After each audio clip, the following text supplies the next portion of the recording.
வள்ளல் மீடியா நேயர்களுக்கு வணக்கம்.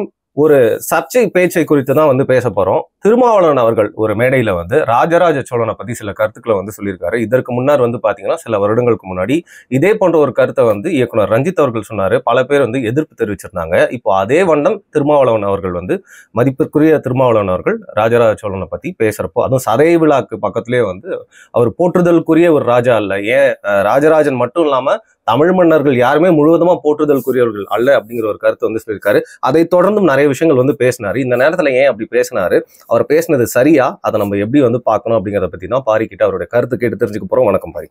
வணக்கம். ஏற்கனவே பல வாட்டி ராஜராஜ சோழன் மேல எல்லாருமே வைக்கக்கூடிய குற்றச்சாட்டுகள் பத்தி அதற்கு எதிர்வினை ஆட்டிருக்கீங்க நீங்க பல காணொலிகள்ல. ஆனா இந்த வாட்டி திருமாவளவன் அவர்கள் ஏன் இந்த நேரத்துல அதை பேசணும்? எனக்கு என்ன தோணுச்சு அப்படின்னா, ரஞ்சித் அவர்கள் எடுக்கிற அரசியலை நம்மளும் பேசணும். அப்பதான் நம்ம கிட்ட இருக்கிற மக்கள்லாம் செதறி போட மாட்டாங்க. அப்படிங்கறதுனால அவங்கள ஊக்குவிக்கும் விதமா இல்ல அவங்களை தூண்டிவிடும் விதமா தான் ராஜராஜ சோழன் குறித்து இந்த நேரத்துல அவர் பேசியிருக்காரு அப்படின்னு தோணுது. நீங்க என்ன நினைக்கிறீங்க? இல்ல, தொடர்ச்சியாகவே திருமாவளவன் அவர்களுடைய கருத்து ஆகத்தான் அது இருக்கு. திருமாவளவனாக இருக்கட்டும், பா ரஞ்சித்தாக இருக்கட்டும், ஒரு உண்மையான ஒரு சம்பவம் நடந்திருக்கு அப்படின்னா, அந்த மாதிரி ஒரு அரசன் அட்டூழியம் பண்ணியிருக்கான் அப்படின்னா நீங்கள் தொடர்ச்சியாக அதை பேசலாம். அது தமிழ் மன்னராக இருந்தாலும் சரி, தெலுங்கு மன்னராக இருந்தாலும் சரி, ஒடிய மன்னராக இருந்தாலும் சரி, எந்த மன்னராக இருந்தாலும் சரி, அவர் தவறு செஞ்சிருக்காரு அப்படிங்கிற பட்சத்துல நம்ம கண்டிப்பா அவங்கள விமர்சனத்துக்கு உட்படுத்தணும். அதுல எல்லாம் எனக்கு மாற்று கருத்தே கிடையாது. ஆனால் அந்த விமர்சனம் என்பது உண்மையான வரலாற்று சான்றுகளின் அடிப்படையில இருக்கணும். ஆனா பொய்யாக இருக்கக்கூடாது. இப்ப திருமாவளவனும் சரி, பா ரஞ்சித்தும் சரி, தொடர்ச்சியாக அந்த பொய்களை சொல்றதுதான் நமக்கு ஏற்க முடியாக இல்லை. ராஜராஜ சோழனை பற்றி நீங்கள் இன்னைக்கு இப்ப சமீபத்துல சதய விழா, எல்லா தமிழர்களும் அவரை ஒரு தமிழ் மன்னராக போற்றி பாடுறாங்க. அப்ப அவருடைய சாதனை என்பது எதனால் போற்றப்படுகிறது அப்படின்னு பார்த்தா அது நமக்கு நன்றாகவே தெரியும். மன்னர்கள்லயே, இந்திய மன்னர்கள்லயே, நீங்க தமிழ் மன்னர்களை விட்டுருங்க, இந்திய மன்னர்கள்லயே முதல் முறையாக இந்திய நிலப்பரப்பில் இருந்து வெளியில் சென்று வெளியில தன்னுடைய ராஜ்யத்தை எஸ்டாப்ளிஷ் பண்ண முதல் ஆள் இல்ல, ஒரே ஆள் அப்படிங்கிறது ராஜராஜ சோழன் மற்றும் ராஜேந்திர சோழன் தான். இவர்களுடைய காலகட்டத்தில் தான் அந்த இந்திய வரலாறு, இந்திய ஆன்மீகம் இவைகள் கடல் கடந்து மற்ற தீவுகளுக்கும் மற்ற நாடுகளுக்கும் செல்வதற்கு ஒரு பெரும் சக்தியாக இருந்தார்கள். எடுத்துக்காட்டுக்கு நீங்க மலேசியால ஹிந்து கோயில்கள் இருக்குது, சைவ கோயில்கள் இருக்குது. அதுக்கப்புறம் கம்போடியா, இந்தோனேசியா, இங்கெல்லாம் பிராமணர்களோ பார்ப்பனர்களோ இவங்கெல்லாம் போய் அதை யாருமே வளர்க்கல. மாறாக சோழர்கள் காலகட்டத்துல தான் இந்த கோயில்கள், இந்த மாதிரியான எஸ்டாப்ளிஷ்மெண்ட்ஸ், இந்த மாதிரியான தென் இந்தியாவிலிருந்து தமிழகத்திலிருந்து சென்று அங்க ஒரு சோழர் கொடியை பறக்க விட்டு, இது சோழர் குலம், அதாவது நீங்க இன்னைக்கு இந்த கடலையே சோழர் குலம் அப்படின்னு சொல்ற அளவுக்கு அவர்களுடைய கப்பல் போக்குவரத்து என்பது அசால்ட்டா இருந்துச்சு. அப்ப இந்த அளவுக்கு ஒரு டெக்னாலஜிக்கல் அச்சீவ்மெண்ட்டை உலகத்திலேயே மிக ஒரு எப்படி சொல்றது, ஒரு உயர்ந்த இடத்துல தமிழர்களுடைய மதிப்பை இன்னைக்கு அமெரிக்கா, இன்னைக்கு ஒண்ணும் இல்ல, ட்ரம்ப் ஜெயிப்பாரா பைடன் ஜெயிப்பாரான்னு சொல்லிட்டு இந்தியாவில கணக்கெடுப்பு எடுக்கிறான்.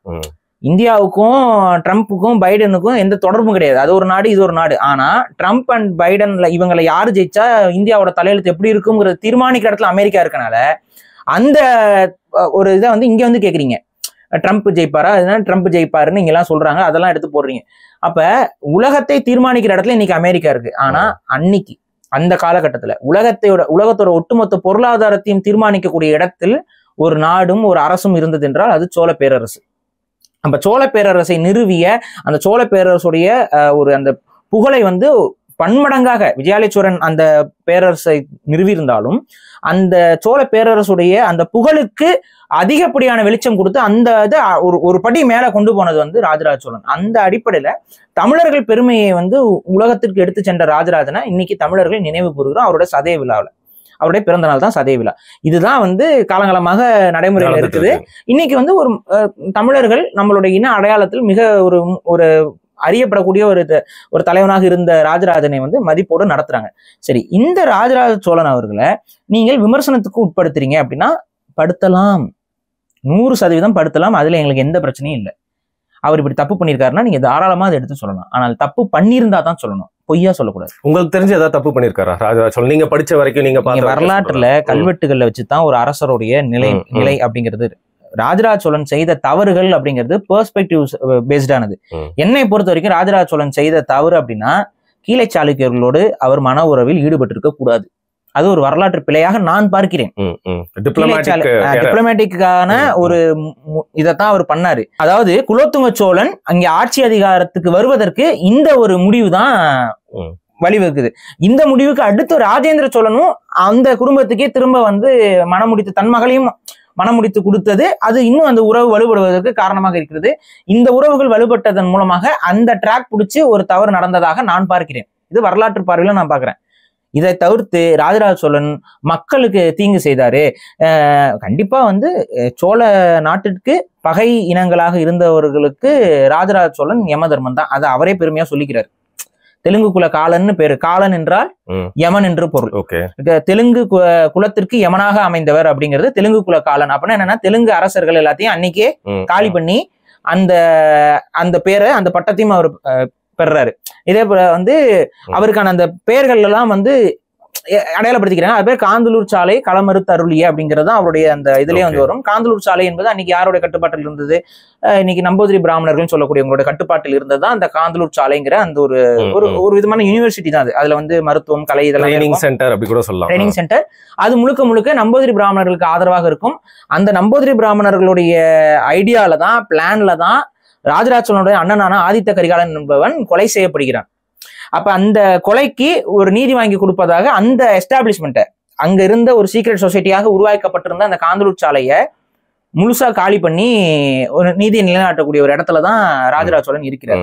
அப்ப பிராமணர்களுடைய ஒரு ஹப்பு, பிராமணர்கள் அங்க ஒரு ஹப்பாக இருக்கக்கூடிய ஒரு இடத்த ராஜராஜ சோழன் தான் காலி செய்கிறான். இந்த வரலாறு இந்திய அரசர்கள்ல, இந்தியாவில் இருக்கக்கூடிய அரசர்கள்ல யாருக்காவது இருக்கா?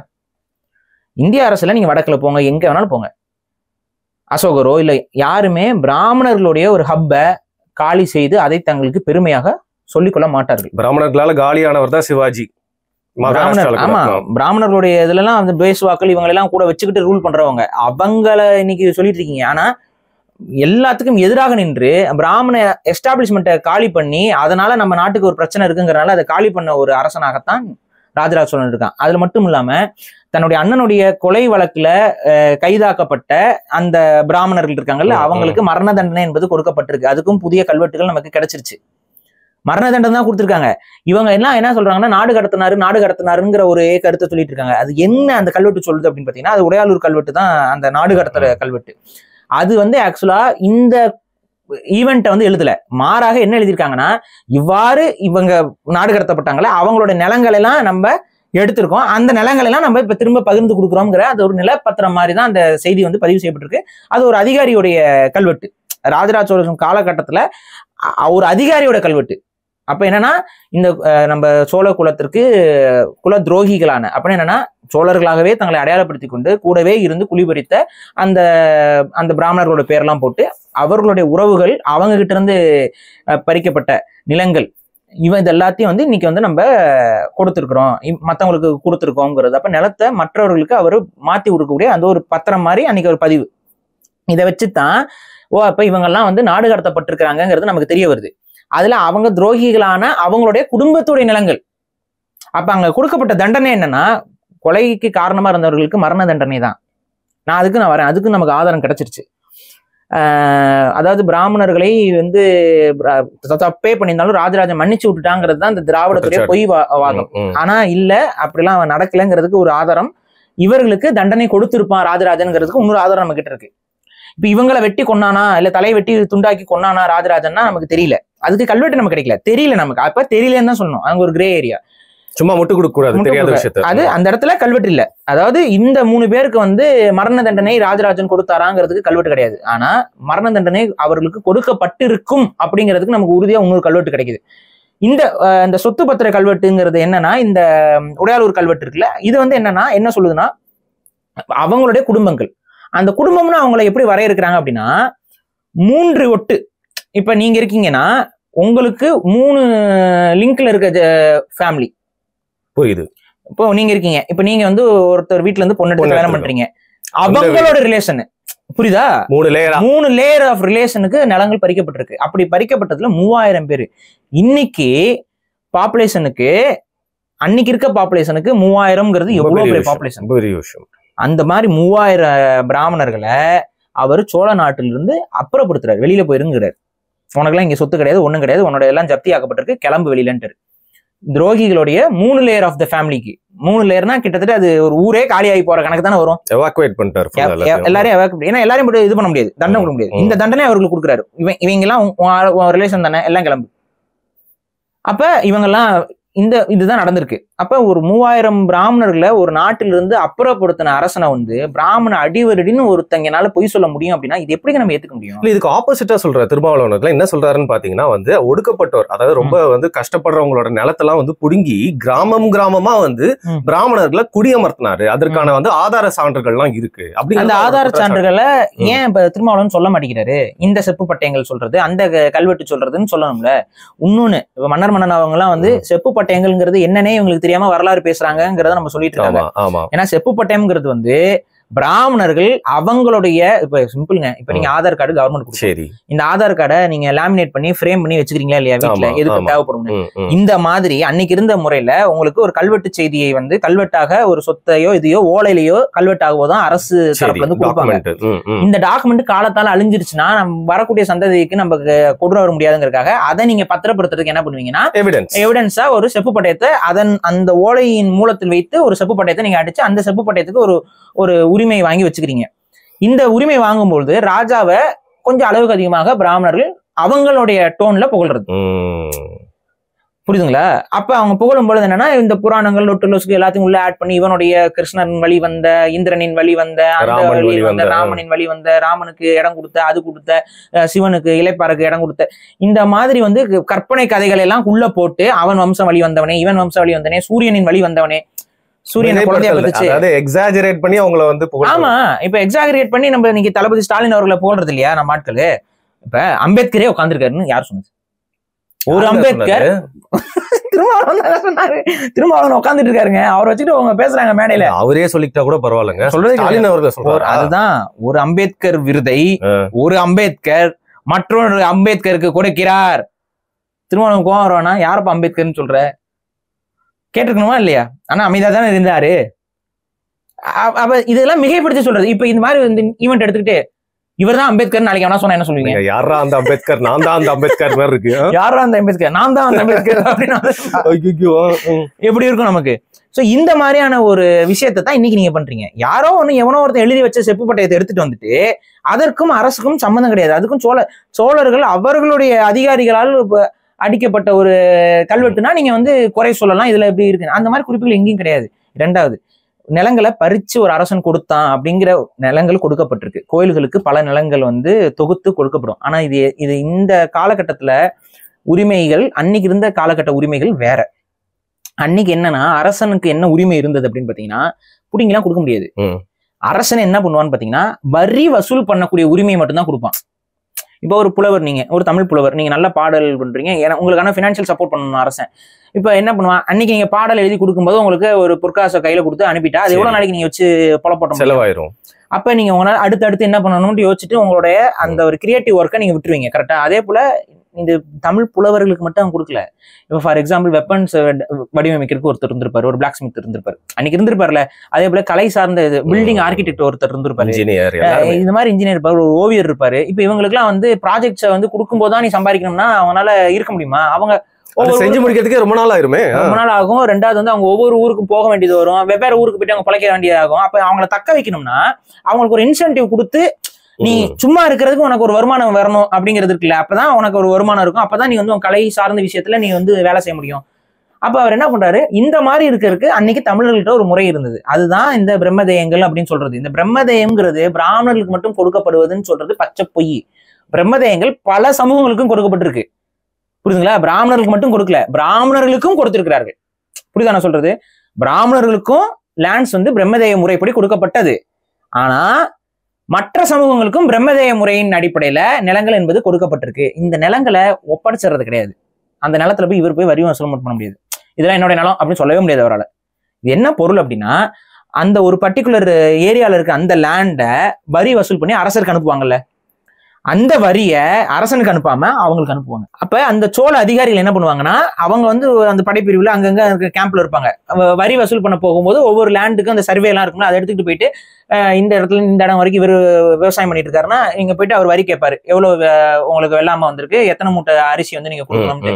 அதுல வந்து பாத்தீங்கன்னா 10ல் 1 பங்கு அப்படிங்கிற மாதிரி இருக்கும். சரி, இப்ப 10 மூட்டை அரிசி வருதுன்னா அதுல 1 மூட்டை அரிசி அரசனுக்கு வரியா கொடுக்கணும், நாட்டுக்கு பாதுகாப்பு எல்லாத்தையும் கொடுக்கறதுக்காக. ஏன்னா அது இருந்தாதான் அரசனால சம்பளம் கொடுக்க முடியும். அரசனால ஒரு அரசு இவ்வளவு பெரிய ஒரு ரன் மில் நடக்கும். இப்ப ஒண்ணும் இல்ல, இவ்வளவு பேசுறவங்க இந்த இந்தியாவோட டாக்ஸேஷன் இதெல்லாம் வந்து நம்ம கட்டித்தானே ஆகணும். டாக்ஸை கரெக்டா கட்டணும். நம்ம கட்டுறோம், கட்டுறாங்களா நம்ம. என்ன விஷயம்னா தென்னிந்தியால இருந்து போகக்கூடிய டாக்ஸ் தான் வந்து பாத்தீங்கன்னா நார்த் இந்தியாவோட டெவலப்மெண்ட். அப்ப டாக்ஸ் கலெக்ட் பண்ணாம ஒரு அரசு என்பது நடக்காது. இன்னைக்கும் சரி அன்னைக்கும் சரி டாக்ஸேஷன் என்பது கலெக்ட் செய்யப்படணும். இன்னைக்கு இந்தியாவில ஒருத்தன் டாக்ஸ் கட்டல, என்ன பண்றீங்க? இந்த டாக்ஸ் எவேட் பண்ணிட்டான்னு சொல்லிட்டு அவனை வந்து குற்றச்சாட்டுறீங்க, கூப்பிட்டு வச்சு விசாரிக்கிறீங்க. பல பேர் வெளிநாட்டுக்கு ஓடி செந்தில் பாலாஜி எல்லாம் புடிச்சு உள்ள விட்டு அரெஸ்ட் பண்ணி எல்லாம் ஆய்வு பண்றீங்க. அது கட்டல வந்து விசாரணைக்கு வருது, மாட்டிக்கிட்டோம்னு தெரிஞ்சவன் தெரிச்சு ஓடி போய் வெளிநாட்டுக்கு ஓடுறான். இன்னைக்கு நீங்க பண்ற இதே முறைய அன்னைக்கு ராஜராஜ சோழன் பண்ணா டாக்ஸ் கட்டல அப்படின்னா என்ன காரணம் ஏதுன்னு சொல்லி அவங்களுக்கு தவணை கொடுப்பாங்க. தவணையிலையும் கட்டலைன்னா அதுக்கப்புறம் வந்துட்டு அவங்களுக்கு எல்லாமே நடந்துச்சு. அந்த டாக்ஸேஷன் கட்டலாம் தண்டனைகள், என்ன மாதிரி தண்டனைகள் இதெல்லாமே இருக்கு. அது மரண தண்டனை எல்லாம் கிடையாது. வரி விதிப்பாங்க, அதுக்கப்புறம் வந்து அந்த நிலத்தை வேற ஒருத்தருக்கு கொடுப்பாங்க. நீ ஒழுங்கா அந்த நிலத்துல விவசாயம் பண்ண தெரியாம டாக்ஸ் கட்ட முடியல, விவசாயம் பண்ற இன்னொருத்தனுக்கு அதை எடுத்து கொடுத்துருவாங்க அந்த நிலத்தை. இனிமேல் அவர் அதை பார்த்துக்கிட்டோம்னு புரியுதா? டாக்ஸேஷன் கட்டலைன்னா இந்த நிகழ்வுகள் நடக்கும். அப்ப லேண்ட் வந்து அப்பாவி மக்கள்கிட்ட இருந்து புடுங்கப்பட்டதெல்லாம் இல்ல, அங்க வரி கட்டாத மக்கள்கிட்ட இருந்து அந்த நிலங்கள் வந்து மாற்றிய கொடுக்கப்பட்டது. இது தனி கல்வெட்டுகள். இந்த கல்வெட்டுல என்ன பாத்தீங்கன்னா மக்கள்கிட்ட இருந்து நிலம் பறிக்கப்படுதுன்னா டாக்ஸேஷன் கட்டிருக்க மாட்டாங்க. அப்ப அந்த இடத்துல இது எப்படி என்ன செய்ய முடியும்? சரி, நீங்க என்ன செஞ்சிருவீங்க? இன்னைக்கு இருக்க இந்தியன் கவர்மெண்ட் என்ன செஞ்சிடும் சொல்லுங்க? டாக்ஸ் கட்டல லேண்டுக்கு, இந்தியன் கவர்மெண்டோட ரூல் என்ன? ஃபைன் போடுவாங்க, ஜப்தி பண்ணுவாங்க, எல்லாம் பண்ணுவாங்க. அப்புறம் இன்னைக்கு நீங்க இவ்வளவு டெவலப்டா இருக்கக்கூடிய இந்தியாவிலையும் இன்னைக்கு இவ்வளவு, இந்தியா மட்டும் கிடையாது, யூஎஸ் எடுத்துக்கோங்க, யூகே எடுத்துக்கோங்க, எந்த நாட்டை வேணா எடுத்துக்கோங்க, இல்ல ஏதாவது ஒரு நாடு நீங்க சொல்லுங்க, அதுல அந்த என்ன நடக்கும்? டாக்ஸேஷன் கட்டாம ஒருத்தன் ப்ராப்பர்ட்டி ஓன் பண்றானா என்ன பண்ணுவீங்க? இன்னைக்கு காருக்கு அங்க அன்னைக்கெல்லாம் மாட்டு வண்டிக்கெல்லாம் டாக்ஸ் இல்லப்பா, இன்னைக்கு காருக்கு டாக்ஸ் இருக்கு. அதுக்கு கட்டா இன்சூரன்ஸ் போடணுங்கிறீங்க, இது பண்ணணுங்கிறீங்க, எல்லாம் இருக்கு. இன்னைக்கு இவ்வளவு நடைமுறையை வச்சு டாக்ஸ் வசூல், ஏன்னா இவ்வளவு கட்டமைப்பு இருந்தா தான் டாக்ஸ் கட்டுவாங்கிறது தெரியுதா? டாக்ஸ் கட்டாம போறோம்னா தண்டிக்காம விட்டா யாரும் ஒண்ணும் கண்டுக்கல, டாக்ஸ் கட்ட வேண்டிய அவசியம் இல்லை, முடிவு எடுப்பாங்க, எல்லாருமே அதை பண்ணுவாங்க. அப்ப அந்த தண்டனைகள் தவிர்க்க முடியாது. ஒரு அரசாங்கத்தால டாக்ஸ் கட்டலைன்னா தண்டனை கொடுக்கப்படும். அந்த தண்டனைகள் வந்து ஒரு ஜனநாயக முறைப்படி அந்த தண்டனைகள் இருந்துச்சானா இருந்தது, சோழர்களுடைய காலகட்டத்திலும் இருந்தது. சரி, ஒரு சாராருக்கு மட்டும் தான் இருந்துச்சா இல்ல எல்லாருக்குமே இருந்துச்சு? சரி சரி, இன்னொன்னு புரிஞ்சுக்கோங்க, இந்த கம்யூனிட்டி அந்த கம்யூனிட்டி எல்லாம் கிடையாது. எல்லா கம்யூனிட்டிக்குமே தண்டனைகள் என்பது கொடுக்கப்பட்டிருக்கிறது. எல்லா கம்யூனிட்டில இருந்துமே நிலங்கள் என்பது புடுங்கப்பட்டிருக்கு. நீங்க ஒரு குறிப்பிட்ட கம்யூனிட்டில இருந்து புடுங்குறத மட்டும் நீங்க ஹைலைட் பண்ணி காட்டுவ பேசுவ அப்படின்னா நீங்க செய்யறதுதான் அபத்த அரசியல். அப்படி பார்த்தா அதே குறிப்பிட்ட கம்யூனிட்டிக்கு பெரிய பெரிய பொறுப்புகள் கொடுக்கப்பட்டதையும் பேசணும்ல. இப்ப நீங்க பறையர்கள்ட்ட இருந்து நிலங்கள் பறிக்கப்பட்டுச்சு அப்படின்னு நீ சொன்னீங்கன்னா அதே பறையர் தான் அந்த ஒட்டுமொத்த தஞ்சை பெரிய கோயிலும் நிரூபிச்சிருக்காரு. தலைமை அந்தனராக இருந்தது, தலைமை கோயில் பூசாரியாக இருந்தது யாருங்க? அவர்கிட்ட தானே அந்த ஒட்டுமொத்த கோயிலுடைய இது ஒடுக்கப்பட்டோர் ராஜராஜ. அது இல்லைங்க, நான் தான் இங்க குடிகள் தான் இருந்துச்சு. ஒடுக்கப்பட்ட குடினா இங்க ஒண்ணும் கிடையாது. அரசன் அப்படிலாம் அங்க பிரிச்சு பார்த்தாலும் ரூல் பண்ண முடியாது. ஒடுக்கப்பட்டனா ஒடுங்கி உட்காந்துருப்பானா? ரிவால்ட் பண்ணுவான். இன்னைக்கு வந்து அரசாங்கத்துக்கிட்ட AK-47 இருக்கும், பெரிய பெரிய துப்பாக்கிகள் இருக்கும், கண்ணீர் புகை குண்டுகள் இருக்கும், ட்ரோன் இருக்கு. இந்த மாதிரி டெக்னாலஜி டெவலப் பண்ணனால இன்னைக்கு வந்து ஒரு மக்கள் எழுச்சியை வந்து தடுக்கிறது வந்து ரொம்ப கஷ்டம். அதாவது ஈஸியா பண்ண முடியும், அதுக்கு உயிர் சேதங்கள் அவங்களுக்கு அதிகமாகும். ஆனா அன்னைக்கு உங்ககிட்ட கத்தி இருக்கும், அவங்ககிட்டயும் கத்தி இருக்கும். நீயும் பேர்படியா தான் சண்டை போட வருவேன், அவனும் பேர்படியா தான் சண்டை போட வருவான். அப்ப அவனுக்கு நீ எதிராக ஒரு லெவலுக்கு மேல நீ இறங்கினா அவன் என்ன ஆளாளுக்கு வேல்கம்பம் தூக்க மாட்டான், உள்ளுக்குள்ளே கிளர்ச்சி ஏற்படும். அப்ப அவன் ஊரை அழிச்சிட மாட்டான். ஐயோ இதுமா நீ வந்து சொல்றது கேட்டுக்கிட்டே இருப்பேன்னு அடிமைப்பட்டுட்டே இருப்பானா? அப்படி அடிமைப்படுத்த காலகட்டம்லாம் ரொம்ப பின்னாடி வெப்பன்ஸ் வந்துருச்சு. நீங்க பாத்தீங்கன்னா பீரங்கி இருக்கும் அரசுகிட்ட, மக்கள்கிட்ட இருக்காது. துப்பாக்கி வந்துருச்சு அரசுகிட்ட, மக்கள்கிட்ட இருக்காது. வித்தியாசம் இருக்கு. சோ துப்பாக்கி முன்னாடி போராட்டம் பண்ணோம், போர் போனோம், துப்பாக்கி வெடிக்கும் போது நம்மளால ஒண்ணும் பண்ண முடியல, செத்துருவாங்க சீக்கிரம், பக்கத்துல வரவங்களும் அவன் சுட்டுருவான். அப்ப இந்த டெக்னாலஜி டெவலப் ஆகத்தான் இந்த உங்களுக்கு இந்த மக்கள் மீது இருக்கக்கூடிய அந்த அதிகார அழுத்தம் என்பது அதிகரிச்சிருக்கு. ஆனா அன்னைக்கு வந்து ஒரு லெவலுக்கு மேல அழுத்தினா போட்டா மயிருண்டு எழுந்துருவான், வாழையும் வேலையும் தூக்கிட்டு. யாரா நீ யாரா சொல்றதுக்குன்னு சுய ஆட்சி சொல்லிட்டு போயிடுவான். அதுக்கப்புறம் ராணுவத்தை போட்டு அனுப்பி செலவு பண்ணி அவனை காலி பண்ணி, அதெல்லாம் ரொம்ப கஷ்டம். அவனை பார்த்து இவன் பண்ணுவான். அப்ப எல்லா குடிகளையும் அடக்கிட்டுலாம் வந்து ஒரு அரசனால அங்க நிக்க முடியாதுங்க. எல்லா குடியும் அடக்கிட்டு யார் ஆளுவான்? புரியுதா? யார் இருப்பா? மக்கள் எல்லாத்தையும் அடக்கி ஒடுக்கிட்டு அவன் எப்படி ஆண்டுட்டு இருக்க முடியும்? அப்ப மக்கள் வந்து அரசனை விரும்பணும். விரும்புனா மட்டும்தான், அரசனுக்கு மரியாதை கொடுத்தா மட்டும்தான் ஒரு ஆட்சியை வந்து அவனால செலுத்த முடியும். அது அந்த இடத்துல இல்லை அப்படின்னா அவங்களால ஒரு நிலையான ஆட்சியை கொடுக்க முடியாது. சோழர்கள் போல கிட்டத்தட்ட ஒரு 300 வருஷத்துக்கு ஒரு ஸ்ட்ரெச்ல ஒரு ஆட்சியை கொடுக்குறான்னா அவனுடைய நிர்வாக திறமை என்பது ரொம்ப ஸ்ட்ராங்கா இருந்தா மட்டும்தான், நீதி நேர்மை நியாயம் எல்லாம் கரெக்டா மெயின்டைன் பண்ணிட்டு இருந்தா மட்டும்தான் இதை செய்ய முடியும். மிலிட்டரி ஃபோர்ஸ் மட்டும் வச்சு இதை பண்ணிருக்க முடியாது. ஃபோர்ஸ் வச்சு மட்டும் பண்ண முடியாது. மிலிட்டரி ஃபோர்ஸும் தேவை, அவ்வளவுதான். ரெண்டுமே நீங்க இன்னைக்கு என்ன பண்றீங்களோ அதே தான். இன்னைக்கு வந்து பேராமிலிட்டரி யூனிட், லொட்டுலோஸ்க்கு, அது இதுன்னு எல்லாத்தையும் வச்சிருக்கீங்கல்ல, அதே மாதிரி அவனும் பிரிச்சு பிரிச்சு வச்சிருந்தான். யானை படைகள் இருக்கும், அந்த படைகள் இருக்கும், காலாடு படைகள் இருக்கும், குதிரை படைகள் இருக்கும், வில்லாளிகள் இருப்பாங்க, எல்லாத்துக்கும் தனியா இருக்கும். அவங்களுக்கு எல்லாம் பிரைஸ், அவங்க சம்பளம் இருக்கும், அவங்களுக்கும் டாக்ஸேஷன் இருந்துச்சு. எல்லாத்தையும் கலெக்ட் பண்ணாதான் ஒரு மன்னனால ஒரு சரியான ஒரு ஆட்சியை கொடுக்க முடியும். அப்ப நிலங்கள் கையகப்படுத்துறது, டாக்ஸேஷன் கட்டாம இருந்தவங்ககிட்ட நிலங்கள் கையகப்படுத்தப்படுறதுக்கான சில கல்வெட்டுகள் இருக்கு. எல்லாத்தையும் இவங்க வந்து வேணும்னே குழப்பி, ஏன்னா மக்களுக்கு எல்லாரும் போய் எல்லாரும் கல்வெட்டு படிக்க போறதுல, எல்லாரும் வரலாற்று புத்தகங்களை புரட்டி பார்க்க போறதுல. அப்ப இன்டென்ஷன் என்னன்னா ராஜராஜ சோழன் கெட்டவனா காட்டணும். அப்ப என்ன அவங்க பண்றாங்க? நிலங்களை பறிச்சு இங்க கொடுத்துட்டான். கொஞ்சோண்டு உண்மையில நிறைய பொய்ய கலக்கணும். ரெண்டாவது என்ன சொல்றேன்ல, அந்த நிலங்களை பறிச்சு கொடுக்கவே அரசனால முடியாது. ஏன்னா அன்னைக்கு அந்த வரி வாங்கக்கூடிய உரிமையை தான் பறிச்சு கொடுப்பான். புரியுதுங்களா? பறிச்சு கொடுக்கல, அது அரசாங்கம் தான் வரி வாங்கும். அந்த வரியை டைவெர்ட் பண்றான். எனக்கு வர வேண்டிய அந்த வரியை இந்த கோயிலுக்கு கொடுத்துரு, எனக்கு வர வேண்டிய அந்த வரியை இந்த புலவருக்கு கொடுத்துரு, இந்த 3-4 ஊருடைய வருவாய இந்த மனிதருக்கு கொடுத்துரு. ஆனா ஒரு தியாகியா இருப்பாரு, ஒரு போருக்கு போவாரு, அரசனை நோக்கி ஒரு அம்பு வரும், பாஞ்சு வந்து அரசனை காப்பாத்திருப்பாரு. அவரோட தியாகத்துக்கு ஏதாவது அவங்க ஃபேமிலிக்கு பண்ணணும்ல. கண்டிப்பா. அப்ப என்ன பண்ணுவாருன்னா, இந்த மாதிரி ஒரு தியாகம் செஞ்சவனுக்கு அங்க ஒரு சிலையை வைக்க சொல்றது, அதுக்கப்புறம் அவரோட பேர்ல ஒரு கோயில் அங்க கட்ட சொல்றது, ஒரு கட்டுவாங்க. அதுக்கப்புறம் அந்த இடத்துல டாக்ஸேஷன் எல்லாம் கலெக்ட் பண்ணி இவங்க கிட்ட கொடுத்துருங்கன்றாங்க, இந்த குடும்பத்துக்கு கொடுத்துடணும்ட்டு. அவ்வளவுதான். இதுல என்னங்க தப்பு இருக்கு? இல்ல நீங்க நில அபகரிப்புக்கு அதுக்கு பெயர் போன ஒரே ஆட்சினா எந்த ஆட்சின்னு எல்லாருக்குமே வந்து தெரியும். அதை பத்தி பேசுறதுக்கு துப்பு இல்லை இவங்களுக்கு. இன்னைக்கு பரந்தூர்ல நில அபகரிப்பு அங்கெல்லாம் வந்து திருமாவளவன் போய் பேசுறாரா? அங்க யாரோட நிலங்களை பறிச்சு கொடுக்குறாரு? அப்பாவே மக்களோட நிலங்களை தானே பறிச்சு கொடுக்க போறாங்க. ஏன் பேசல திருமாவளவன்? நீங்க கூட்டணியில் இருக்கீங்க, உங்க கூட்டணி ஆட்சியில இருந்து நிலத்தை பறிக்கும் பொழுதே உங்களால பேசுறதுக்கு இல்ல. நீங்க ஏதோ ஒரு 1000 வருஷத்துக்கு முன்னாடி வந்து ராஜராஜனை குறை சொல்லிட்டு இருக்கீங்களே, இங்க கண்ணுமான் நடக்கக்கூடிய ஸ்டாலின் அவர்களை குறை சொல்வதற்கு திருமாவளவன் அவருக்கு திராணி இருக்கா? அந்த திராணி உங்களுக்கு இல்லைங்கிற பட்சத்துல 1000 வருஷத்துக்கு முன்னாடி மண்ணோட மண்ணா போன அரசர்களை வந்து பேசிக்கிட்டு இருக்க வேண்டிய அவசியம் என்ன உங்களுக்கு? மதுரையில உங்களோட கொடிக்கம்பம் என்ன ஆச்சு? உங்க கொடிக்கம்பம் பறக்கிறத பொறுக்காம உடச்செறிஞ்சுக்கிட்டு இருக்கிறாங்க. உங்களால ஏதாவது பண்ண முடியுதா? அப்ப யாருக்கு நீங்க உண்மையா இருக்கீங்க? எனக்கு இன்னொரு சந்தேகம் பாரு, எப்பவுமே நான் வந்து பாக்குறேன், இவர் மட்டும் இல்ல பல பேர் வந்து விமர்சிக்கிறதும் சரி பாராட்டுறதும் வந்து ராஜராஜன் அதிகமா இருக்கு. இப்போ மகேந்திர பல்லவரா இருக்கட்டும், ஜடாமுடிய பாண்டியனா இருக்கட்டும், இல்ல வந்து நெடுஞ்செழியன் சேரனா இருக்கட்டும், இந்த மாதிரி வந்து பாத்தீங்கன்னா எல்லாரையும் வந்து ஒரு பாராட்டுறதும் இல்ல தூட்டுறதும் இல்ல. ஆனா தூட்டுறது அப்படின்னு எடுத்துக்கிட்டாலே ராஜராஜனை ஏன் எல்லாருமே டார்கெட் பண்றாங்கன்னு எனக்கு ரொம்ப சிம்பிளுங்க. இன்னைக்கு தமிழ்நாடு அப்படின்னு சொல்லி நீங்க மைண்ட்ல ஒரு ஃபிளாஷ் அடிச்சீங்கன்னா தஞ்சை பெரிய கோயில் வருதா இல்லையா? தமிழ்நாடுன்னு இல்ல, சவுத் இந்தியன் டூரிசம் நீங்க யோசிங்க. தஞ்சை பெரிய கோயிலுக்கு வராம போயிடுவாங்க, அந்த கொலாஜில நடுவுல வந்துரும். அப்ப தஞ்சை பெரிய கோயில் என்பது ஒரு வரலாற்று ஒரு மார்புலஸ். அது வந்து ஆக்சுவலா ஓப்பனா சொன்னா இந்தியாவுக்கு வந்து தாஜ்மஹால் எல்லாம் வந்து ஃபோக்கஸ் பாயிண்டா வைக்கிறது பதிலா தஞ்சை பெரிய கோயில தான் வச்சிருக்கோம். ஏன்னா நம்மளோட ஆர்கிடெக்சர். ஆமா, இது ஓன் ஆர்கிடெக்சர். அது முகல்ஸ் வந்து கட்டினது, அவங்களோட முகல் பர்ஷியன் அந்த பேஸ்ல வரும். இது வந்து இந்திய மண்ணில் உருவான ஒரு கலை. அந்த கலையில நமக்குன்னு கட்டப்பட்டது. அதை விட அதிகமான டெக்னாலஜி, அதை விட பழமையான ஒரு கட்டமைப்பு, அதை விட ரொம்ப ஸ்ட்ராங்காக. நீங்க என்ன சொல்றீங்க, தாஜ்மஹால் கருப்பாகுது, அதுல பிரச்சனை இருக்கு, அதோட ஸ்ட்ரக்சர் இன்டெகிரிட்டி, ஏன்னா ஆத்து பக்கத்துல கட்டிருக்காங்க, இவங்களும் 6 பக்கத்துல கட்டிருக்காங்க. ஆனா ஸ்ட்ரக்சர் இன்டெகிரிட்டி எந்த பிரச்சனையும் இல்லாம ரொம்ப ஸ்ட்ராங்கா நிக்குது.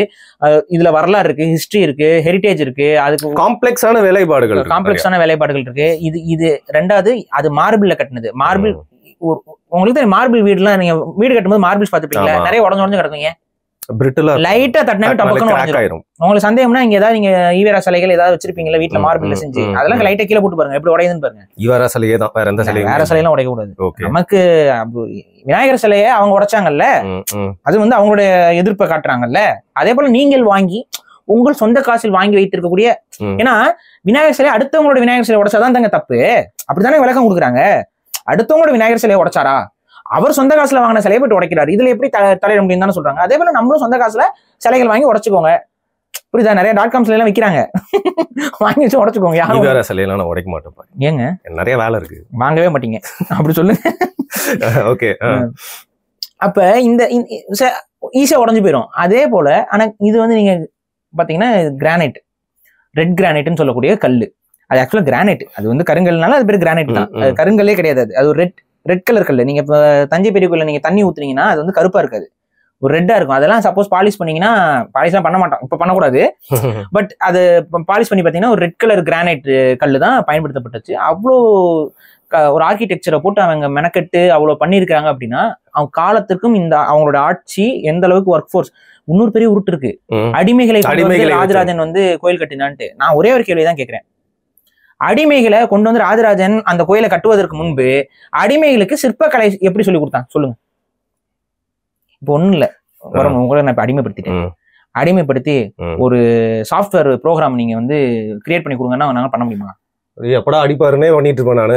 பண்ண தெரியுமா உங்களுக்கு? இல்ல, நீங்க அப்படியே மிஞ்சி டைப் பண்ணுவீங்க, எனக்கு இதுக்கு இந்த சம்பந்தமும் இல்ல, டைப் பண்ணா பண்ணலாம். ஒரு சிற்ப கலைங்கிறது எவ்வளவு கஷ்டமான ஒரு விஷயம், ரொம்ப நுட்பமானது. அப்படி சரி, உண்மையிலேயே வந்து அடிமைகளை வச்சு தஞ்சை பெரிய கோயில் கட்ட முடியும்னா திமுக கொத்தடிமைகளை வச்சு நீ கட்டி காட்டுறா? இதை கட்ட முடியாது, கையில நடுங்குமே அப்படியே. திமுக கொத்தடிமைகளை வச்சு அங்கேயே அடிமைகள் இருக்காங்களே, இன்னைக்கு கண்ணு முன்னாடி இருக்குல்ல, அந்த அடிமைகள் இருக்காங்க. அந்த அடிமைகளை கூப்பிட்டு ஒரு 200 ரூபாயை கொடுத்து கட்டுங்கள், தஞ்சை பெரிய கோயில் போல கலைஞர் கருணாநிதிக்கு ஒரு கோயிலை கட்டுங்கள்னு சொல்லி கட்ட சொல்லிருங்க பாப்போம். கட்ட முடியுமா? முடியாதுல்ல, டைம் ஆயிரும்ல, முடியாது. கல்ல எங்க வெட்டணும்னு தெரியாது, கல்ல எப்படி உடைக்கணும்னு தெரியாது. 12 மணிக்கு கடை திறந்துருவாங்களே, 10 மணிக்கு மூடிடுவாங்க, போயிருவாங்க, ஒண்ணும் பண்ண முடியாது. என்னதான் மிரட்டி இது பண்ணாலும் 100 நாள் வேலை திட்டம் மாதிரி ஆயிரும். ஆமா. சோ ஒரு நுணுக்கமான கலையை கட்டுறதுக்கு அங்க வந்து கட்டட கலை தெரிந்தவர்கள் இருக்கணும். சரி, அடிமையா இருந்துக்கணும்னா அவன் எப்படி நம்மளோட கலையை அவனுக்கு தெரியும்? இங்க இருக்க சோழர்களுடைய கட்டிடக்கலையும் அந்த இலக்கணங்களும் தமிழ் கட்டிடக்கலைகள் அந்த ஸ்தபதிகளுக்கு தானே அது தெரியும். அப்ப அதுக்குன்னு ஒரு அறிவு தெரியணும், அதுக்குன்னு ஒரு அந்த கலையை பற்றியான புரிதல் இருக்கவங்கனாலதான் இன்னைக்கு மாமல்லபுரத்துல கோயில் கட்டுறவங்க இருக்கிறாங்க, அங்க சிலைகள் இருக்குது, அங்கதானே எல்லாரும் அங்க இருக்கிறாங்க. இப்ப இங்க வந்து நமக்கு நம்ம செஞ்சிட முடியுமா? செய்ய தெரியாது. அப்ப எங்கேயோ ஒரு ராணுவம் எடுத்து எங்கேயோ பிடிச்சிட்டு வந்த அடிமைகளை வச்சு என்ன வேலை வாங்கிட முடியும்? சரி, என்ன கன்ஸ்ட்ரக்ஷன் நடந்துச்சு, யார் யார் வேலை செஞ்சாங்க, எத்தனை பேர் அங்கே வேலை செஞ்சாங்க, அந்த ஒர்க் என்விரான்மெண்ட் என்ன மாதிரி இருந்துச்சுங்கிறது எல்லாமே ஒட்டுமொத்தமாவே அந்த தஞ்சை பெரிய கோயில்ல பதிக்கப்பட்டிருக்கு. தன்னையே வந்து நான் தான் இதை கட்டினேங்கிற அந்த அளவுக்கு ஒரு டிக்டேட்டரா வந்து தன்னை வந்து அவர் முன்னிலைப்படுத்திக்கல. அவர் நம்ம மக்கள் கொடுத்தது, எங்க அக்கா கொடுத்தது, இவங்க கொடுத்தது, அவங்க கொடுத்ததுன்னு யார் யாரெல்லாம் கொடுத்தாங்களோ அவங்க எல்லாரோட பேரையுமே அதுல கல்வெட்டுல போட்டு பதிஞ்சிருக்காரு. அழகிங்கிற ஒரு வயதான அம்மா, ஒரு இடையர் குலத்தை சார்ந்த ஒரு வயதான அம்மா, அந்த அம்மா வந்து பாத்தீங்கன்னா அங்க வேலை செஞ்சுட்டு இருந்தவங்களுக்கு மோர் கொடுத்துருக்காங்க, அதான் கூட அவர் வந்து கல்வெட்டுல பதிஞ்சு வச்சிருக்காரு.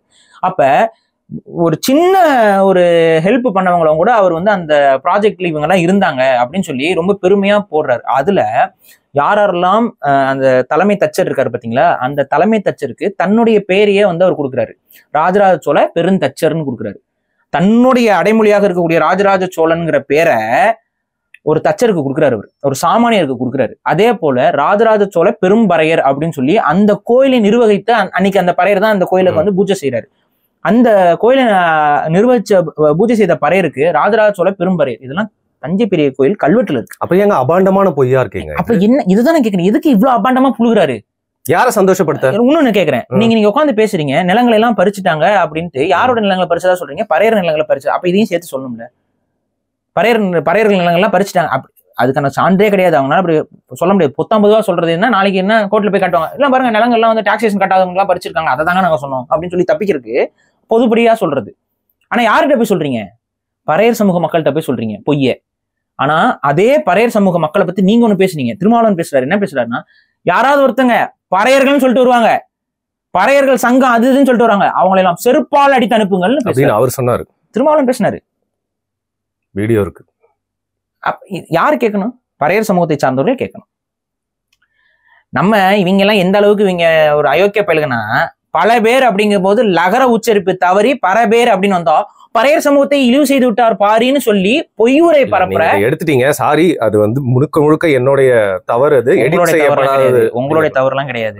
எடிட்டர் வந்து கவனிக்காம அதை போட்டாரு. ஆனா ஓகே, ஆனா எந்த அளவுக்கு இவர்களுடைய சிந்தனைகள் கொச்சையான சிந்தனைகளாக இருந்தால், பல பேர் அப்படின்னு சொல்ற ஒரு விஷயத்த லா வரல வாயில நமக்கு, ஏன்னா அதுக்கு முன்னாடி 1 மணி நேரம் நம்ம வீடியோ எடுக்கிறோம், அதுக்கு அடுத்த 1 மணி நேரத்துல தான் அதை பேசுறோம், நாக்கு வறண்டு இருக்கனால லகரம் வந்து ரகரமா வருது, லா ராவா வரும்போது பல பேருங்கிறது பர பேர் அப்படின்னு வருது.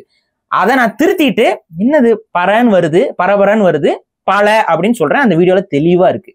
ஆனா பல பேருங்கிறது வாய் தவறி பர பேர் அப்படின்னு வந்ததை அரசியல் ஆக்குறதுக்கு ஒரு அயோக்கிய கூட்டம் இறங்குது. அதே பாரிசாலன் நானே பறையர்னு வீடியோ பேசினேன்னு எடுத்து போடுறா. அதான் பாத்துருக்காங்களே, மக்கள் தான் நம்மளுக்காக பேசியிருக்காங்களே. அதுதான் நானே பறையர் சமூகத்திலிருந்து வந்ததுதான் ஒட்டுமொத்த தமிழ் குடியும் நான் பேசும்போது எங்கடா போய் வச்சிருந்தீங்க? சரி, அன்னைக்கு பேசின அதே வீடியோல முன்பாதியை பார்த்தோன்னே ஆர்கசம் ஆகி போய் டப்பு டப்புன்னு வீடியோவை போட்டிருக்கியே.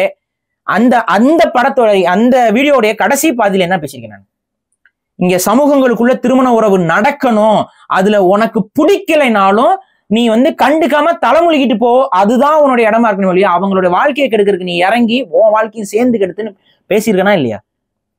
அப்ப எவ்வளவு ஒரு அறமற்ற ஒரு அரசியலை செய்யற கூட்டம் இந்த திராவிட கூட்டம் தெரியுதா? திராவிட கூட்டம் தெலுங்கு கூட்டம். நீங்க திராவிட கூட்டம்னு சொல்லாதீங்க, தெலுங்கு கூட்டம் தமிழ் சமூகங்களுக்குள்ள எப்படியாவது கொம்பு சீவி விட்டு குளிர்காயணும்னு ஆசைப்படும். இது சான்ஸை வச்சு நான் ஒரு விஷயம் சொல்லலாமா? இப்ப அதே கூட்டத்துல இருந்து அந்த பேஜை நடத்துறவன் பாத்தீங்கன்னா மூஞ்ச ஒருத்தன் மூடி இருப்பானே. அவன் என்ன தெரியுமா ஒரு ரீல்ஸ் ஒன்று போட்டிருக்கான். ஒரு பையன் வரான், டேய் எப்படா பிறந்த? நவம்பர் 3 பிறந்தேன். அப்பனா உங்க அப்பா அம்மாவுக்கு ஜனவரியில கல்யாணம் இருக்கு, அவங்க அப்ப மேட்டர் பண்ணிருக்காங்க, அதனால தான் நீ பிறந்த அப்படின்னு சொல்றான். நீ ஆபாசத்தை பத்தி பேசுறியாடா? உனக்கும் ஜாதி வெறியர்களுக்கும் என்ன வித்தியாசம்? கீழே பறையர் சமூகத்தை சேர்ந்த நிறைய பேரே இந்த காணொலிகள் எல்லாம் பதிஞ்சு நம்ம பதில் சொல்ற மாதிரி என்ன கூப்பிட்டாங்க. புறநானூற்று பறையர்கள்ங்கிற புத்தகத்தை எழுதின எரிமலை ராமச்சந்திரன் ஐயா அவர்கள் நம்மள கூப்பிட்டாரு. ஏர்போர்ட் மூர்த்தி அவர்கள் எல்லாம் இருந்தார்கள். அந்த கூட்டத்துல என்ன கூப்பிட்டு தான் பேச விடுறாங்க. உன்னை கூப்பிட்டா பேச விட்டாங்க, கிட்டே சேர்க்க மாட்டாங்க, உன்னால கூட சேர்க்க மாட்டாங்க. ஏன்னா அவங்களுக்கு தெரியும் ராஜா யார் யாருக்காக பேசுறா, யாரோட உரிமைக்காக. ஒண்ணும் இல்ல, இப்ப நான் பேசுறேன் இத நான் இப்ப பேசுறேன் பறையர்களுக்காக நான் இப்ப பேசுவேன். அத முடிஞ்சா உன் திருமாவளவன் அவர்களையோ ரஞ்சித் அவர்களையோ இல்ல நீ யாரெல்லாம் தலித்தியவாதிகள்னு சொல்லி அடையாளப்படுத்துறியோ அவங்கள பேச சொல்லு. இல்லைன்னா திமுகவில் யாராவது ஒரு பட்டியல் சமூக மக்கள், அந்த பட்டியல் சமூகத்தில் இருக்கக்கூடிய யாராவது ஒரு திமுக தொண்டரையோ இல்ல அமைச்சர்களையோ நான் பேசுறேன் இப்ப இந்த விஷயத்த பேச சொல்லு. பேச மாட்டாங்க. உள் இடஒதுக்கீடு கூடாது. நான் பேசுறேன் உள் இடஒதுக்கீடு இன்னைக்கு அருந்ததியர் சமூகத்திற்கு அதிகமாக கொடுக்கப்படுவதனால பறையர் சமூகம் என்பது உள் இடஒதுக்கீடுல பெரிய அளவிற்கு பின்னடைவை சந்தித்திருக்கிறார்கள். சமீபத்துல அரசாங்க வேலைகள், பல்கலைக்கழக வேலைகள் கொடுக்கப்பட்டதுல எஸ்டி எஸ்சி இதுல நீங்க பாத்தீங்கன்னா அந்த எஸ்சியில உள் ஒதுக்கீடு பெற்ற அருந்ததியர்களுக்கு மட்டும்தான் வேலை. நான் கவனிங்க, அருந்ததியர்களுக்கு வேலை வாய்ப்பு கொடுக்க கூடாதுன்னு நான் சொல்லல. ஆனா உள் இடஒதுக்கீடுங்கிற பேர்ல கொடுப்பதனால என்ன நடக்குதுன்னு பாத்தீங்கன்னா அங்க முழுக்க பறையர் சமூகத்தை சார்ந்தவர்களுக்கு வேலை வாய்ப்பு மறுக்கப்படுகிறது, கிடைக்க மாட்டேங்குது. பெரிய அளவு பாதிப்புக்குள்ளாயிருக்கிறார்கள். பல பறையர் சங்கத்தை சார்ந்தவர்கள் அந்த உள் இடஒதுக்கீடை மாத்திட்டு நீங்க இடஒதுக்கீடு கொடுங்க, அவங்களுக்கு தனியா எங்கேயோ எடுத்து கொடுத்துருங்க, எங்களுக்கு கொடுக்கக்கூடிய இடஒதுக்கீடுக்குள்ள உள் இடஒதுக்கீடுன்னு சொல்லி அவங்கள முன்னுரிமைப்படுத்துறதுனால எங்களுக்கு எங்கேயுமே வேலை வாய்ப்பு கிடைக்க மாட்டேங்குது அப்படின்னு சொல்லி பல போராட்டங்களை இன்னைக்கு திமுக அரசு கிட்ட கோரிக்கைகளையும் வைத்து விட்டார்கள், போராட்டங்களையும் வைத்து விட்டார்கள். பறையர் சமூகத்துக்காக நான் பேசுறேன், நீ பேசுறா, நீ நல்லவன், நீ உண்மையாகவே அந்த மக்களுக்காக நிக்கிறவனா, நீ பேசு. நீ இப்ப எத்தனை முறை நம்ம இதெல்லாம் பேசியிருக்கிறோம், பேச மாட்டோம். இது அப்ப என்ன நோக்கம்? பாரிசாலன் ஒரு உடையார் சமூகத்தை சார்ந்தவர், இவருக்கு சாதிய முத்திரை எப்படியாவது குத்தணும், வாய் தவறி ஸ்லிப்பா அவர் பழங்கிறதுக்கு பதிலா பறன்னு சொல்லிட்டாரு, கொண்டு வருவோம். இதையும் நம்பிக்கிட்டு அரசியல் அவங்க செய்வாங்க நீ நினைச்சு தமிழ் சமூகத்தை இழிவுபடுத்துறவரு. இது ஒரு விஷயம்னு சொல்லி தமிழ் பறையர்கள் ஒரு அரசியலா எடுத்து இதை நம்பிடுவாங்கன்னு அந்த அளவுக்கு நீ எங்களை முட்டாளு நினைச்சிட்டு இருக்க அப்படின்னா விடுங்க, அதெல்லாம் காட்ட மாட்டாங்க. பெத்த தாயை வச்சு ஆபாச காமெடி பண்றது கேவலம் கெட்டவங்களா இருக்கிறீங்க. சரி விடுங்க, இவங்களை பேசி பிரயோஜனம். இங்க ராஜராஜ சோழனுக்கு சதை விழா எடுக்கும் பொழுது எல்லா தமிழ் குடிகளும் ராஜராஜ சோழன் எங்கள் இனத்தை சார்ந்தவன், எங்கள் குடியை சார்ந்தவன் சொல்லி ஒரு பெருமையோடு அவர் பொதுமைப்படுத்துற ஒரு அடையாளம். இல்ல பொதுமைப்படுத்த வேண்டியது. எல்லாரும் இன்னைக்கு வரைக்கும் என்னன்னா ராஜராஜ சோழன் எங்க சாதி அங்க சாதி எல்லாம் பேசிட்டு இருக்காங்க, அதை நம்ம ஏற்கல. ராஜராஜ சோழன் எல்லா தமிழ் குடிகளுக்குமான ஒரு பொது அடையாளமாகத்தான் பார்க்கப்பட வேண்டும். அம்பேத்கர் எல்லாருக்கும் உண்டானவர்னு நீங்க சொல்றீங்களோ அதே மாதிரி ராஜராஜ சோழன் எல்லா தமிழ் அரசர்களுக்கும் ஒரு பொதுவான நபர். அவரோட இதுலயுமே பாத்தீங்கன்னா பல குடிகள் இருந்து அவர் திருமணம் செய்திருக்கிறார். எல்லா குடியும் உரிமை கோருவதற்கு உரிமை உண்டு, புரியுதுங்களா? அவங்களோட குடும்பத்துல பாத்தீங்கன்னா எல்லா குடிகளுக்குமே அவர் திருமண உறவுல இருந்திருக்கிறாங்க. அப்ப ஆட்டோமேட்டிக்கா எல்லா குடிகளும் இந்த அடிப்படையில் நாங்க அவருக்கு உறவு அந்த உறவுனா ஆமா உறவு தான். அவர் தமிழராக இருந்திருக்கிறார், எல்லா குடிகளுக்கும் சமமானவராக இருந்திருக்கிறார். பொதுமையாக ராஜராஜ சோழனை தமிழ் மன்னர் அப்படிங்கிற அடிப்படையிலையும் சோழ மன்னர் தமிழர்களுடைய வரலாற்றுல மிக முக்கியமான ஒரு நபருங்கிற அடிப்படையில ஒரு வாளேந்தி நின்று தமிழர்களுக்கு என்ற ஒரு பெரும் நாட்டை சோழ பேரரசை கட்டமைத்து உலகத்துக்கே ஒரு முன்னோடியாக இருந்தவர் ராஜராஜன்கிறத நம்ம பதிவு செய்யறோம். அவ்வளவுதான். இது இவர்களுக்கு எரிகிறது. ஏன்னா ஒரு டாக்குமெண்ட்ரி, ஒரு பிபிசி டாக்குமெண்ட்ரி ஒன்று இருக்கும், அது இப்பவும் இருக்கு, இங்க ஆங்கிலத்துல இருக்கு. அதுல பாத்தீங்கன்னா தஞ்சை பெரிய கோயிலை பத்தியும் சோழர்களை பற்றி எல்லாம் சொல்லுவாங்க. அதுல அவன் அந்த வெள்ளக்காரன் பிபிசி டாக்குமெண்ட்ரியில பேசுறவனே என்ன சொல்லுவான், சோழர்களுடைய அந்த ஐம்பொன் சிலைகள் இருக்குல்ல, அந்த ஐம்பொன் சிலைகளை வந்து காமிச்சு இந்த மாதிரி ஒரு ஐம்பொன் சிலைகளை இவர்களால் உருவாக்க முடிந்த காலகட்டத்துல ஐரோப்பா இருண்ட காலத்தில் இருந்ததுன்னு அவனே சொல்லுவான். டார்க் ஏஜஸ்ல நம்ம இருக்கிற காலகட்டத்துல இவங்கனால இந்த அளவுக்கு ஒரு மெட்டலை ஃபோர்ஜ் பண்ணி அதுல வந்து இவ்வளவு நுணுக்கத்தை கொடுக்க முடியற அளவுக்கு அவங்களோட டெக்னாலஜி. இது நீங்க வந்து ஒரு சிலை செய்யறதுன்னு மட்டும் பாக்குறீங்க, அதுக்கு பின்னாடி இருக்கக்கூடிய டெக்னாலஜி, சயின்ஸ், என்ன மாதிரியான அறிவியல் புரிதல், இதுக்கு எத்தனை ஆண்டு கால வரலாறு இருக்கும், எத்தனை ஆண்டுக்கான மெட்டலர்ஜி பேஸ்டான அறிவு இருக்கும், இதெல்லாம் நீங்க வந்து அப்படியே தட்டி விட்டு போயிட முடியாது. அன்னைக்கு வெள்ளைக்காரனோட இரும்பு இன்னைக்கு வரைக்கும் பேசப்பட்டது. ஆனா உண்மை என்னன்னா, வெள்ளைக்காரனோட இரும்பு அங்க அவன் கண்டுபிடிச்சிட்டு வந்தது இல்ல, தமிழகத்துக்கு வந்ததுங்க தமிழர்களோட இரும்பு எடுத்து அவன் வியாபாரம் படுத்துறான். அப்ப வெள்ளைக்காரனோட இரும்பு வந்து ரொம்ப ஸ்ட்ராங்கா இருக்கும்னு உலகம் முழுக்க பேசப்படுது. அப்ப இதுக்கு பின்னாடி வந்து இரும்பு வியாபாரம் செய்தவர்கள் தமிழர்கள். மெட்டல் இங்கட்ஸ் வந்து ஆஸ்திரேலியாவுக்கு போற வழியில ஒரு கடல்ல ஒரு கப்பல் கடந்தது. அந்த கப்பலை நம்ம எடுத்து ஆய்வு செஞ்சு பார்க்கும் பொழுது அதுல வந்து பாத்தீங்கன்னா மெட்டல் இங்கட்ஸ் வந்து கொண்டு போக தங்க கட்டிகள் மற்றும் ஸ்டீல் கட்டிகள் கிடைக்கப்பட்டிருக்கு. அப்பவே ஸ்டீல் டெக்னாலஜி இருந்திருக்குன்னு சொல்லி நம்ம கண்டுபிடிச்சிடுறாங்க. அந்த கப்பல் வந்து எங்க இருந்து வந்துச்சுன்னு யாருக்கும் தெரியல. அது ஒரு நடுக்கடல்ல மூழ்கி இருக்கக்கூடிய ஒரு ஷிப். அது வந்து எங்க இருந்து வந்துச்சு தெரியல. ஆனா இதுல வந்து இந்த பேசஞ்சர்ஸ் வந்து இதெல்லாம் கொண்டு போயிருக்காங்கிறது மட்டும் நமக்கு தெரிய வருது.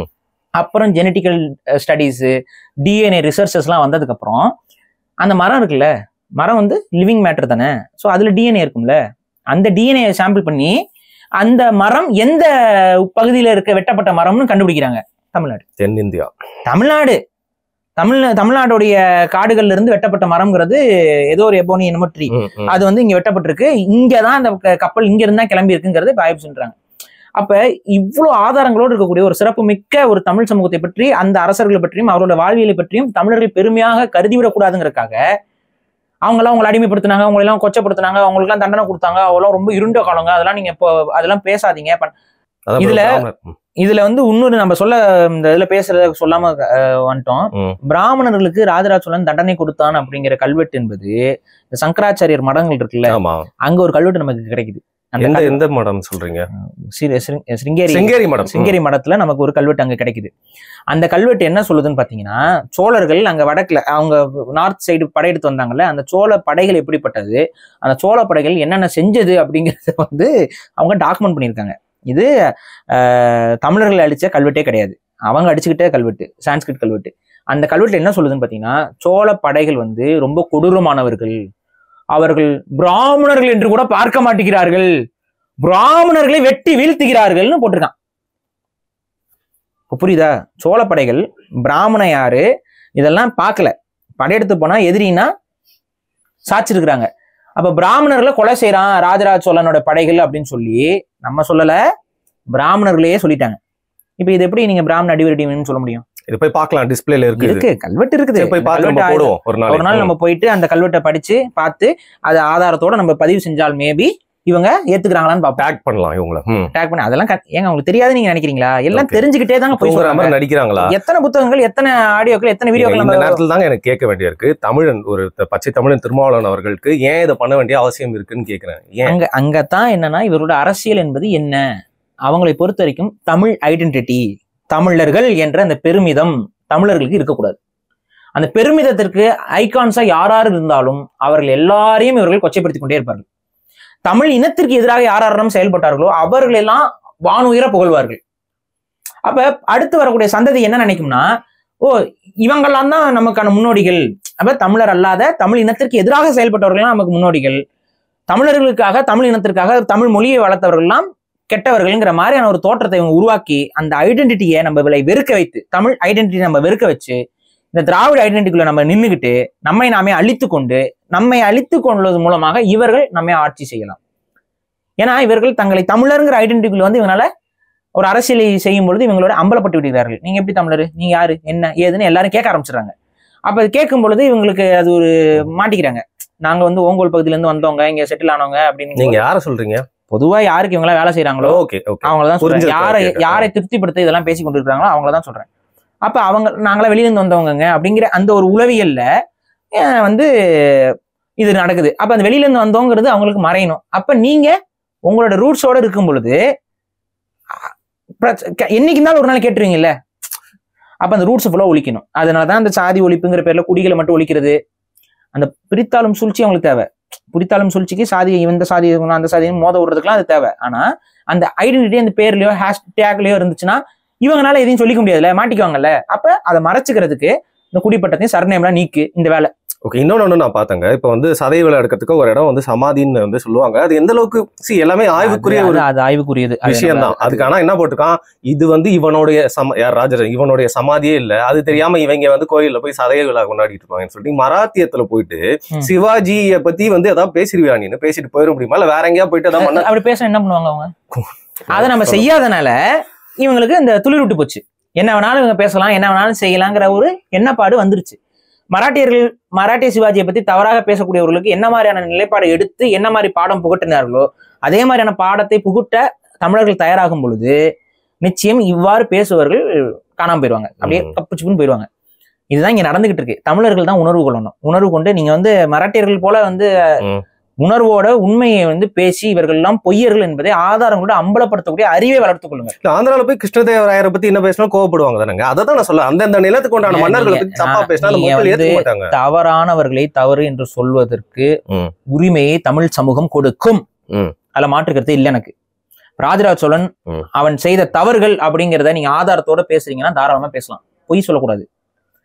தேவாரத்தை மீட்டவன் ராஜராஜன். அந்த கதைகள் நம்ம பலமுறை சொல்லியிருக்கோம். தேவாரத்தை வந்து வெளியில கொடுக்காம தில்லைவாழந்தர்கள் பூட்டி வைத்திருக்கிறார்கள். அவங்க கிட்ட போய் கேட்கிறாரு, இவர் கேட்கல, படைகள் போய் கேட்கறாங்க, கொடுக்க மறுக்கிறாங்க. அதுக்கப்புறம் இவர் தலைமையில படைகள் போயிட்டு அங்க உடைச்சு அதை எடுத்துட்டு வராங்க. அப்பதான் அந்த கதையெல்லாம் வரும். அந்த பொன்னாலான சிலைகளை கொடுத்து சாமர்த்தியமாக மீட்டார் அப்படிங்கிறதுலாம் வரும். அப்ப தேவாரத்தை மீட்க வேண்டிய அவசியம் ராஜராஜனுக்கு ஏன் வரும்? தமிழ் மொழியை அழிப்பதற்கும் தமிழை வெளியில ஏற்றிவிட்டு சமஸ்கிருதத்தை கொண்டு வந்தவன் ராஜராஜன் திருமாவளவன் சொல்றாருல்ல. இப்ப நானே கேட்கிறேன், ராஜராஜனுடைய இந்த தேவை எங்க இருந்து ராஜராஜனுக்கு? எதுக்காக தேவாரத்தை மீட்கணும்னு ஆசைப்படுவான்? தமிழ் மீது பற்று இல்லாதவன். நீங்க கவனிக்கணும்.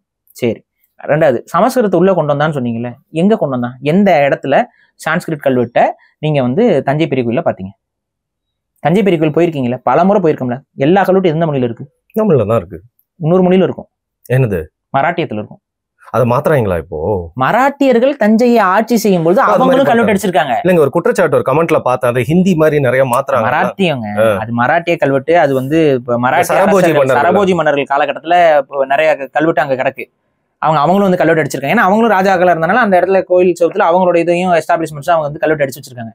அது இன்னைக்கு போய் பார்க்கணும், இன்னைக்கு பாருங்க தமிழ் கல்வெட்டுக்கு மேல இது அடிக்கிறாங்க அப்படிலாம் இல்ல. அது அன்னைக்கே பண்ணது. அது முன்னாடியே இது பண்ணி இன்னைக்கு யாரும் உட்காந்து பண்ணல. அது அன்னைக்கே பண்ணி வச்சிருக்காங்க, மராட்டிய மன்னர்கள் பண்ணிருக்காங்க. இதை பார்த்துட்டு ஒருவேளை திருமாவளவன் வந்து போத்தியோ தமிழ் அதாவது சொல்லணும், தயவு செஞ்சு வரலாறு படிங்க. சோழர்கள் கால கல்வெட்டு வேற, அவங்களுடைய கால கல்வெட்டு வேற. அவங்க வந்து பின்னாடி வந்து அடிச்சு வச்சிருக்காங்க. இப்ப போய் பாத்தீங்கன்னா ராஜா லவ்ஸ் மீனா அப்படின்னு ஒரு கல்வெட்டு இருக்குது தஞ்சை பெரிய கோயில்ல. வணக்கம் காட்டுறேன். ராஜராஜனுடைய ஒரு மனைவிகள் ராஜா லவ்ஸ் மீனான்ட்டு அப்படின்னு போட்டு நடுவில் ஹார்டின் போட்டு இங்கிலீஷ்ல எழுதிருக்கான். இப்ப இந்த கல்வெட்டை போய் திருமாவளவன் படிச்சுட்டு என்ன பண்ணுவாரு? ராஜராஜ சோழனுக்கு மீனா என்ற மனைவி இருந்துச்சுன்னு சொல்ல வருவீங்களா? தஞ்சை பெரிய கோயில் டூரிஸ்ட் ஸ்பாட். அதுக்கு முன்னாடி எவனோ இருட்டுல உட்காந்து என்னென்னமோ அடிச்சு வச்சுட்டு போயிருப்பான். இதெல்லாம் நம்புற ஆளா திருமாவளவன்? கடந்து போயிடலாம் இந்த பாயிண்ட். அப்படி எரிச்சலா இருக்குல்ல. எந்த கல்வெட்டை யார் அடிச்சாங்கிற ஒரு அடிப்படை புரிதல் இல்லாம மராட்டிய கல்வெட்டு அந்த பக்கம் பின்பக்கம் இருக்கு. தஞ்சை பெரிய கோயில்ல ராஜராஜன் தமிழை அப்புறப்படுத்தினார். தஞ்சை பெரிய கோயிலோட இலக்கணம் தெரியுமா? தமிழ் எழுத்துக்களுடைய வரிசைகள், தமிழ் அந்த முழுக்க அந்த கோயிலோட இலக்கணமே தமிழ் மொழி தான். அந்த ஒட்டுமொத்த கோயிலோட இலக்கணமே அந்த கோபுரத்தோட அளவுல தொடங்கி எல்லாமே தமிழ் மொழியோடைய கிராமர் வச்சுதான் அந்த கோயிலே கட்டப்பட்டிருக்கு. அந்த கோயிலை கட்டுனதும் அது வடிவமைச்சதுமே ராஜராஜ சோழனுடைய சிந்தனையில தமிழ் மொழிக்கு செய்யக்கூடிய சிறப்பு தான் அது. அதுவும் கூட புரியாம கல்வெட்டு மராட்டியர்கள் பிற்காலத்துல வந்து அடிச்ச கல்வெட்டை படிச்சிருப்பாரு போல. ஒரு மராட்டியம் அவருக்கு படிக்க தெரிஞ்சான்னு தெரியல, போய் பார்த்துருப்பாரு. அது மராட்டியம் கூட நிறைய பேருக்கு தெரியாது. அது ஏதோ சான்ஸ்கிரிட் ஏதோ ஹிந்தி என்னென்னமோ நினைச்சுக்கிட்டு ஒருவேளை ஹிந்தியை கொண்டு வந்துட்டாரு ராஜராஜன் சொல்ல போறாங்களா? தெரியாமலாம் இருக்காதுங்க. ஏன்னா இவங்களை பின்தொடர நிறைய பேர் சரபோஜினே பேர் வச்சுட்டாங்க. அதனால சொல்றதை கேட்டுக்கொள்ளுங்கள். புராதன சின்னங்களுக்கு போகும் பொழுது நடுவுல வந்து நம்ம சில கிறுக்கு பயப்புலைங்க அவங்களோட காதலையும் கல்வெட்டு அடிக்கணுங்கிறத சொல்லுவாங்க. தஞ்சை பெரிய கோயில்ல போயிட்டு கல்வெட்டு அடிச்சு வெளியில உட்காந்துக்கோன்ட்டு அந்த மாதிரி உட்காந்தவங்க நிறைய பேர் இருக்காங்க. அவங்க அடிச்சு வச்சதெல்லாம் கல்வெட்டுன்னு சொல்லிட்டு அந்த கல்வெட்டு எல்லாம் வந்து திருமாவளவன் மாதிரி ஆட்கள் படிச்சுட்டு வளரிட்டு இருக்க இல்லாம தயவு செஞ்சு சோழர் கால கல்வெட்டு என்னன்னு பாருங்க. அந்த சோழர் கால கல்வெட்டுன்னு சொன்னீங்கன்னாவே உங்களாலையும் படிக்க முடியும், என்னாலையும் படிக்க முடியும். ஏன்னா இன்னைக்கு நம்ம பயன்படுத்தக்கூடிய தமிழ் நடையிலேயே கிட்டத்தட்ட ரொம்ப க்ளோஸா இருக்கிறது தான் உங்களால் படிக்க முடியும். அந்த எழுத்துக்களை அப்படியே படிக்க முடியும். தமிழ் கல்வெட்டுகள் தான் இருக்கு. சந்தேகம்னா நீங்க தாராளமா போய் பாருங்க. முழுக்க தமிழ் கல்வெட்டுகள் தான் இருக்கும். ஓகே, இப்போ வந்து எல்லாருமே விமர்சனத்துக்குள்ளாடவங்க இது ஒண்ணு. அப்புறம் தமிழ் பூசாரி தான் அங்க பூஜை செஞ்சிருக்காங்கிறது ராஜராஜ சோழ பெரும் பறையருங்கிறவரு, அவரை பற்றியும் கல்வெட்டு இருக்கு. இதெல்லாம் மீறி ஏன் நீங்க போய் சொல்றீங்க? அடிமைகளை கொண்டு வந்து கட்டளைங்கிறதுக்கும் நம்ம விளக்கத்தை கொடுத்தாச்சு, நிலங்களை அபகரிச்சு கொடுக்கலைங்கிறதுக்கும் நம்ம ஃபுல் விஷயங்களும் கல்வெட்டு எப்படி எப்படி இவங்க இன்டர்பிரட் பண்ணி போய் சொல்றாங்கிறதையும் நம்ம காட்டியாச்சு. இதுக்கும் மேலேயும் இவங்க போய் சொல்றாங்கன்னா மக்கள் தான் நீங்க உணரணும் அவங்களோட இன்டென்ஷன் எவ்வளவு தப்பா இருக்கு, தமிழர்களை எவ்வளவு ஒரு நமக்குன்னு பெருமையே இல்லை அப்படிங்கிற இடத்துல கொண்டு வந்து நிப்பாட்டணுங்கிறது மட்டும்தான் இவர்களுடைய நோக்கமாக இருக்கிறது. சரி சரி, இப்போ என்னன்னா எல்லாருமே வந்து விமர்சனத்துக்குள்ளானவங்கன்னு சொல்லிட்டு திருமாவளவர்களே சொல்றாரு. பட் நம்ம ஏதாவது ஒரு தலைவர் விமர்சனம் பண்ணிட்டா வந்து நம்மள வந்து ஒரு முத்திரை குத்திடுவாங்க. ஆனா இப்போ இவருக்கு ஃபயர் விட்டுட்டு இருக்காங்களே, இவர் செய்யற எல்லாமே சரி அப்படிங்கறத இன்னும் கொஞ்ச நாள்ல இப்போ லைட்டா ஒரு கட்சி கூட பேச்சுவார்த்தை நடந்துட்டு இருக்கு, அவர் கூட ஒரே மேடையில தொண்டலாம் வாங்கினான்னு அந்த வந்துட்டன் தம்பி அப்படின்னு சொல்லி போயிட்டாருன்னா இந்த சில்லறையை சதற விடுறாங்க, ஃபயர் விடுறாங்களா, அன்னைக்கு என்ன பேசுவாங்க காத்துக்கு பாக்குறதுக்கு தான் நான் வந்து வெயிட் பண்ணிட்டு இருக்கேங்க. இப்படி உட்காந்து வெயிட் பண்ணிருக்கேன். அன்னைக்கு என்ன பண்ணுவாங்க? அன்னைக்கு பாருங்க திருமாவளவன் அவருடைய இதை எப்படி எல்லாம் போட்டு உடைக்க போறாங்கன்னு. இன்னொரு வீடியோ இன்னொரு கண்டென்ட் உட்காந்து பேசிட்டு போயிடும், அவ்வளவுதான். உண்மையை கடத்திடுவோம், பேசிட்டு போங்க, அதெல்லாம் பிரச்சனை இல்லை. நம்ம இங்க சொல்றது என்ன, பொய்களை பரப்பாதீர்கள், அவதூறுகளை பரப்பாதீர்கள். நீங்க இன்னைக்கு இருக்கவங்ககிட்ட அவதூறை பரப்பி ஒரு மயிரும் புடுங்க முடியாது. அன்னைக்கு வாழ்ந்த அரசர்கள் மீதும் பொய் அவதூறுகளை பரப்புறதை நிறுத்திக் கொள்ளுங்கள். ராஜராஜன் சோழன் போல ஒரு அரசனை உங்களால எங்கேயுமே பார்க்க முடியாது. நீதியிலையும் சரி, நெறிகள்லையும் சரி, கட்டமைப்புலையும் சரி, கட்டுப்பாடுகள்லையும் சரி அவன் மிக தெளிவாகவே இருந்தான். மக்களை மனதில் நினைத்துத்தான் அத்தனையும் அவன் செஞ்சிருக்கான். மக்கள் நலத்திட்டங்கள், அந்த சாகா மூவா பெரு ஆடு திட்டம், இதன் மாதிரிலாம் நிறைய புதிய வகை திட்டங்களை கொண்டு வந்து அப்புறம் ஏரிகள் அதிகமாக கட்டி விவசாய நிலங்களை வந்து ப்ரொடெக்ஷன் அதிகரிக்குவதற்கு பல இடங்களை வந்து விவசாய நிலமாக மாற்றியது. இது மாதிரி பல சாதனைகள் நீங்க சொல்லிட்டு போயிட்டே இருக்கலாம் சோழர்களுடைய விஷயங்கள்ல. அது எல்லாத்தையும் எந்த ஒரு இதுலயும் செவி சாய்க்காம அப்படியே அப்பட்டமான அவதூறுகளை சொல்லி தமிழ் மன்னர்களை கொச்சைப்படுத்தக்கூடிய இந்த ஒரு அயோக்கியத்தனமான போக்கை மாற்றிக்கொள்ளணுங்கிறத நம்ம இங்க பதிவு செய்யறோம். இப்படி எல்லாம் பேசினா தயவு செஞ்சு உட்காந்து கை தட்டாதீங்க. அவ்வளவு அறியாமையில இருக்கீங்க. திருமாவளவன் பேசிக்கிட்டு இருக்காரு, எல்லாம் உட்காந்து கை தட்டிட்டு இருக்காங்க. அப்ப என்ன இது? ரொம்ப அபத்தம். இந்த அரசியலை செய்யாதீங்க. மக்கள் கேள்வி கேட்க கற்றுக்கொள்ளுங்கள். இல்ல கேள்வி கேட்காம நாங்க கை தட்டிக்கிட்டே இருப்போம் அப்படின்னா உங்களை யாராலையும் எதுவுமே காப்பாற்ற முடியாது. அறிவோடு செயல்படுங்கிறத நம்ம சொல்றோம். ஓகே, மிக்க நன்றி பாருங்க. நன்றி.